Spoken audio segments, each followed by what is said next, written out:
ได้สะดวกสบาย ร้านดอกเด้อ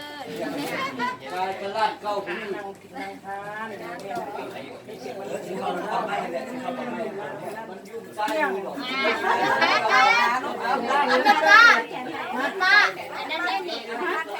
ก็หาดาวก็หาดาว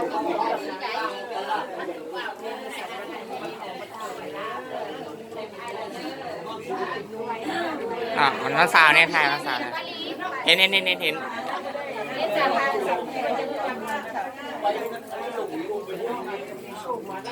บื้องนี้พี่ ได้แขกเลยนะมาเด็กๆก็ภาษาไปเลยเขาตื่นเต้นมาเลยมามาดีมากเป็นล่างถ่ายวิดีโอนะ สตูวิดีโอ เลยวันนี้ให้ตัวชิ้นหาวันนี้ดีก็ เอาไว้สุกคนนะ นี่ก็ไว้ยันเด้อให้สุขภาพแข็งแรงร่ำรวย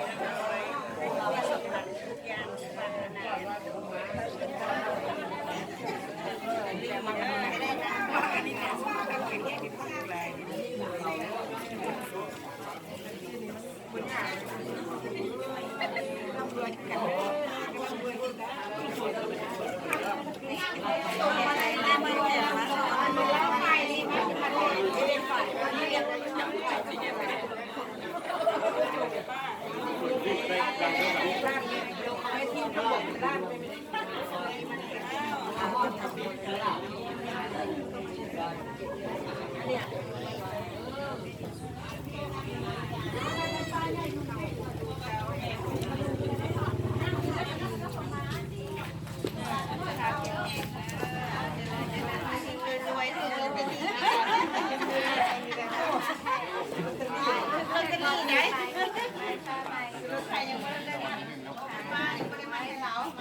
โอ้ยจ้ะไม่เป็นพี่ใหญ่นี่เป็นป้ามาเขียน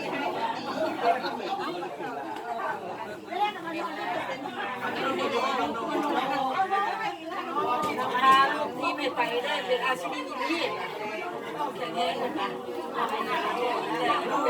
พรวมศพเลยแล้วก็จะใส่ได้วันฝากเด็กใหม่นะไงพี่เห็นลำอยากว่ามันเดี๋ยวปรารถนาสิ่งใดไม่ได้ดังหวังก็สมหวังวันนี้สมดังใจนะมาแขนให้ขวดนี้ให้ขวดนี้ขวดเข่าทำพระเจ้ามาเข่าหักษาเด้อเป็นดินแห้งโชคมันร่ำรวยมาเต็มแดงมาเลยไปเด้อเดือนหน้านี่เด้อ ไม่ได้ก็จะได้อ่ะนะก็จะได้คน แล้วลงไปมีแต่คนขับเท้าแล้วมันเศร้าเ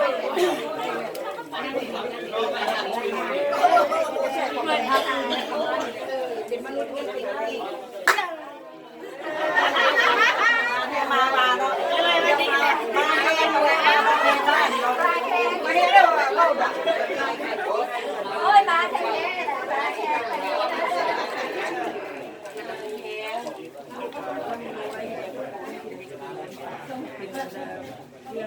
ไม่ใส่ปะไม่เป็นเป็นเซลซ่าอะไรหวยได้ถึงหวยเป็นอาชีพได้เป็นหวยเองอาชีพอาชีพแทนอาชีพเบิ้ล RCD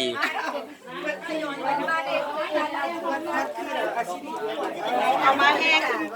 ไม่ป้าเอาให้เลยไม่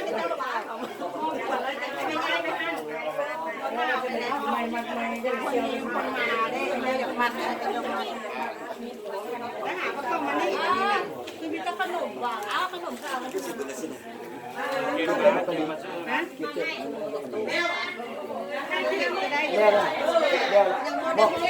หมดแล้ว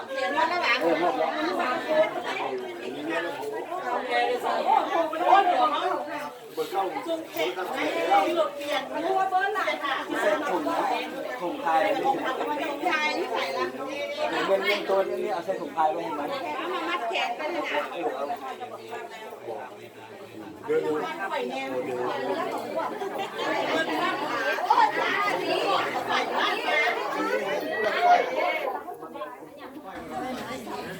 เลย นี่กูนี่มา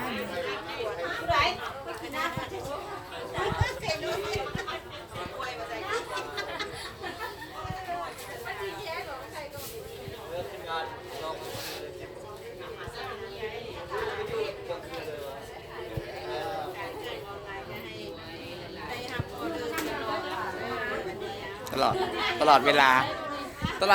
ตลอดนั้นบ่อ่อนปรีเอาตลอดเวลาเอา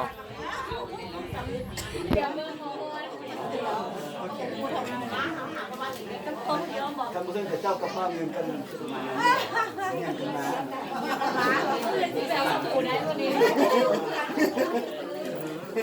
บอกว่าถึงมึงเป็นรถนี่ให้มันเร็วก่อนมันเด้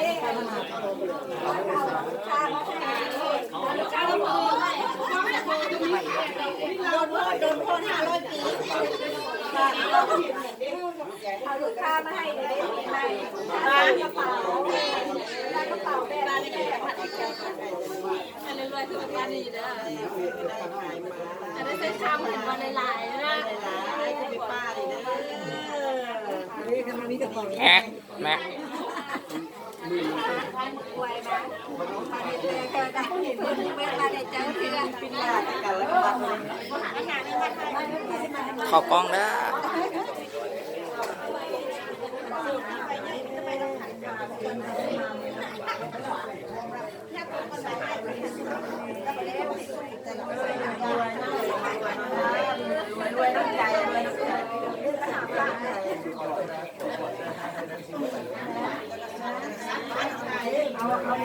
เส้นจับเลย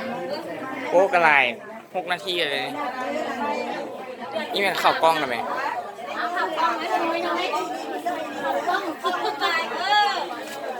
เด้อเอาพี่น้องเด้อ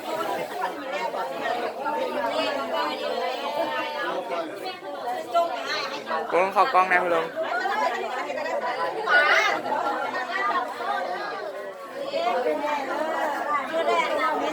เอาบ้านเอาอะไรดีนะบ้านเอาแล้วอะไรเลยไม่เป็นไรอย่าไม่ได้ได้ค่ะอย่าไม่ได้ไม่ได้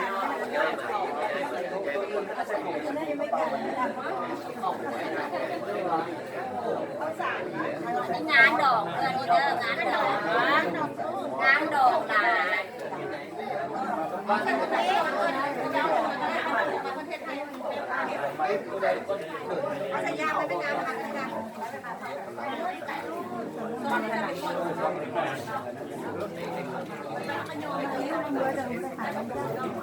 ดารา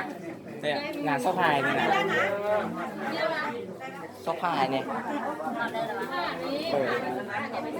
นี่สุดโตเดี๋ยวทายอันนี้แล้วเรียกนะ เอาอันนั้นมาเหรอมาละนี่ก็จะมา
มีโยมีน้าสาวโยไทยโดยไทย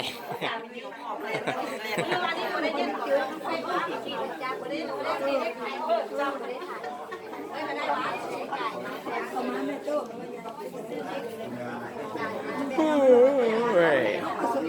อยากนอนต่อนิดนึง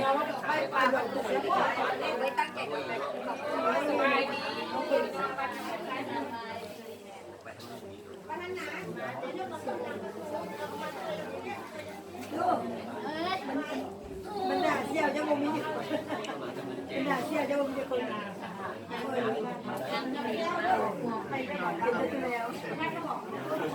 นี่ว่าเป็น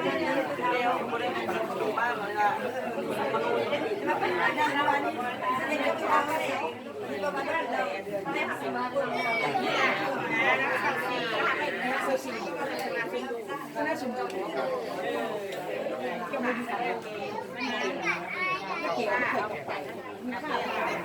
ขามันมีเนื้อนักเดียวมันเนี่ยไปเด้อมันแนวตะเสียวโดนเด้ได้โดนตลาดมันแบบไปเก็บหลักถ้าดอกถ้าเดือนที่คนมาให้มีบ้านถ้าเดือนเป็นเจ้าเป็นนายแม่นะแม่เข้มของเข้มของเข้มใส่จอกมาเดือนทั้งดอกตลาดนะอันนี้มันมีเส้นนึงไปทอดแล้วก็แยกไปทะเดือดิมันกระตึกบออะไรเนี่ยมันทะเดือมันกลางกระตึกแล้วก็ไก่ทะเดือที่เลี้ยงกันทายนะไม่ทาย ทำกันยากเลย ทายเท่าไหร่มันนั่งมีโพ นี่เอามาเสร็จคืนนี้ไปเลย